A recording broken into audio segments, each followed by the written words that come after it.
You're watching the News Channel 12 Network. Good evening, everybody. Welcome to News Channel 12. This evening is one of my favorite newscasts because we're going beyond the news tonight. And my guest, I'm really excited that he's here. And I think that you'll find it very quite interesting. And I'm pretty sure he'll have questions. I'll have questions. And so it's going to be a really good show. So my guest on the show today, his name is Robert, and he's going to be introducing himself to you guys. So Robert, man, it's good to have you here. Glad you're on the show today. And go ahead and tell the viewers a little bit about yourself.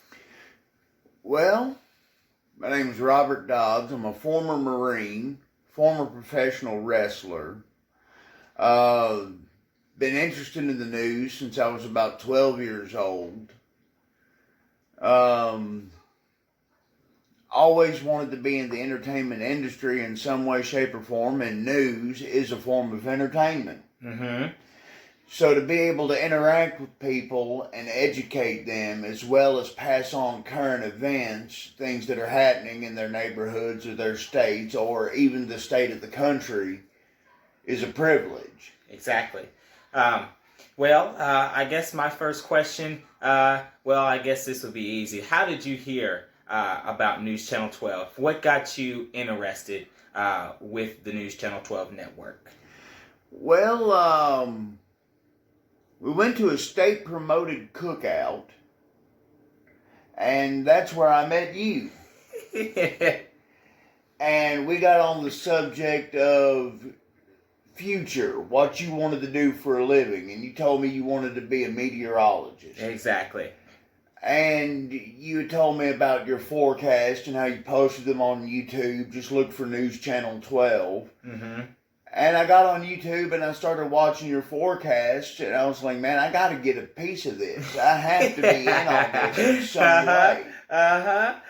So everything just basically happened naturally after that. You know, we started talking, we kept contact, and one thing led to another, and now I'm reading the headlines for News Channel 12.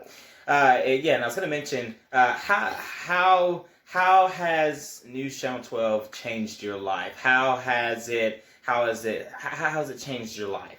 News Channel 12 has made me more aware of my surroundings as a citizen of Gallatin, Tennessee, as a citizen of the state of Tennessee, and as a citizen of the United States.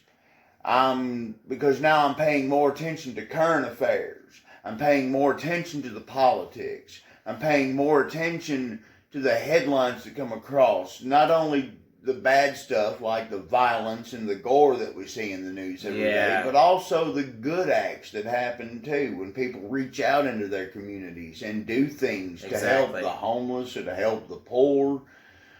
Just giving out a helping hand. It really shows the positive side of human nature. And with News Channel 12, we cover all of that. Exactly. We take the good with the bad. It's not just, okay, we're relaying facts, because in news you do relay facts. Mm-hmm. But we're not just relaying facts. What we're doing is we're offering a point of view. And with that point of view, it makes the individual that's watching that broadcast think for themselves. And it draws them in. It gets them involved. And that's what it really should be about. Yeah, and of course you guys all know here at the News Channel 12 Network, we go into details with the news. So instead of going into regular news, we go in beyond the news. So we go in depth with the news. And of course, Robert here, he digs into all of the investigations, and he digs into all of that different stuff. And he's the one who sits right in front of this camera every single day right here where I'm sitting at. Except for I'm right here. Except for he sits right here and he's working. If I'm not using the laptop for the weather, he's using the laptop to dig into detailed information about the news. And we are just honored and grateful to have you a part of the team. And we're just really thankful for you accepting the invite to News Channel 12. Well, I'm thankful to News Channel 12 because it's opened up my world. And it's given me several different perspectives. For a long time, I was very much a black and white kind of guy. Yeah. There's good and there's bad. And there's no in between. There's no excuses. And since I've joined News Channel 12 and I've started doing the news and I've started reading into people's lives and these headlines, I've come to realize that there is some gray area out there. That gray area is where most people live. So it's best to be in tune with that. And News Channel 12 opened my eyes to that. So for that, I'm very grateful. I'm honored to be a part of News Channel 12 because we're young, we're up and coming, we're dynamos. And the rest of these young news channels better watch out, because if they don't do their job right, we're going to step up and do it right for them. There you go. And of course, you guys know we are on YouTube. We're on Instagram now, and definitely Twitter. We're on Twitter. Facebook. We're on Facebook. We're on all of the social media platforms except for Roku TV and things like that. But eventually, we'll get to that certain extent. But as of right now, you can always follow our social media platforms on there. Also, you can follow Robert on all of his social media platforms, and as we continue to go into Beyond the News, he'll share his thoughts, his words, and stuff like that. So one of my questions is, where did you grow up from? How was your hood like growing up? Well, I was born in Gallatin, and I was raised in Portland, Tennessee. Now, at this point in time, Portland wasn't as big as it is now. Uh-huh. When I was 6 years old, Hardee's had just opened. And that was the only fast food restaurant you had in Portland. Right. Right. Well, I take that back. You had Sonic and you had Hardee's, and that was, that was it. So I grew up in a farming community, tobacco and strawberries. I grew up on the farm. So I became accustomed to hard work at an early age. Okay. Working the tobacco fields and working in the garden and slaughtering our own animals and, for the meat.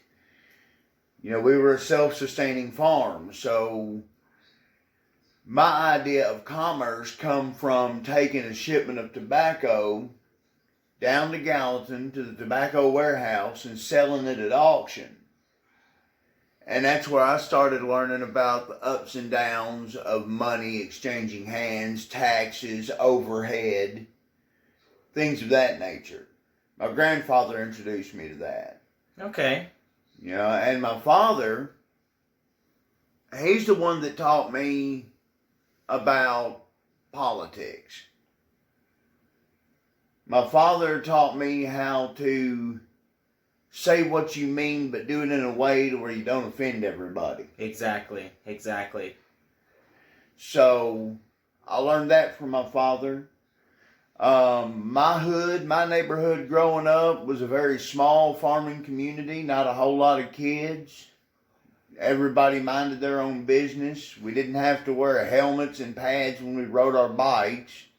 We drank from the garden hose. We played in the creek. And I really think one of the problems that we have with this country right now, and I'm not jumping on anybody's political platform, let me state that right now. This is my own personal opinion. It's not influenced by anyone. Is that we have too much political correctness in this country. Yeah, that is very, very, very, very There comes a point in time when you have to call a spade a spade. And the only way to do that is to be blunt, forthright, and honest. Yeah, that is very, very true. I grew up in Gallatin too, so that's something that we both have in common. I grew up in Gallatin as well. And you also said you are a native, right? Yes. You are a fellow happy native. So tell us a little bit about that.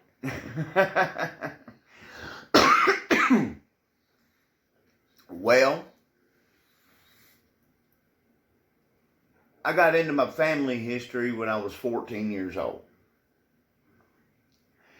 And back then, we didn't have anything like Ancestry.com. Right. What you learned about your family come from the family Bible that got passed down through the generations, and talking with the older generations of your family, grandparents, great-grandparents, aunts, and uncles.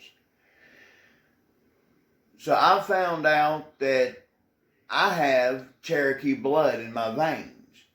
And how the Cherokee made it into my family bloodline was during the Trail of Tears. A Native American, a Cherokee Indian, escaped from the Trail of Tears and made it to my great-great-grandfather's farm. They took him in. They gave him the family's last name. And they treated him just like he was one of the family. He worked there on the farm. They fed him. They clothed him. They celebrated holidays with him. He became a part of the family, and he married my great-great-grandfather's daughter. Oh, all right. And that is how the Cherokee bloodline made it into my family. So you can't really tell it with me, but like with my baby brother, he's naturally tan, high cheekbones, has a hard time growing facial hair. These are all Native American traits. Okay, all right. With me, I'm more the Irish and Scottish side. I'm short, I'm white, and I'm disgruntled. All right. And so yeah, you said you were a native. So let's see here. What's your opinion about what's going on in the country right now? Wow, that's a loaded question. It is, and we'll have to divide this in parts here.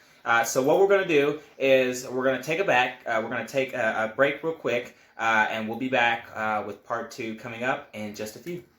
All right, sounds good.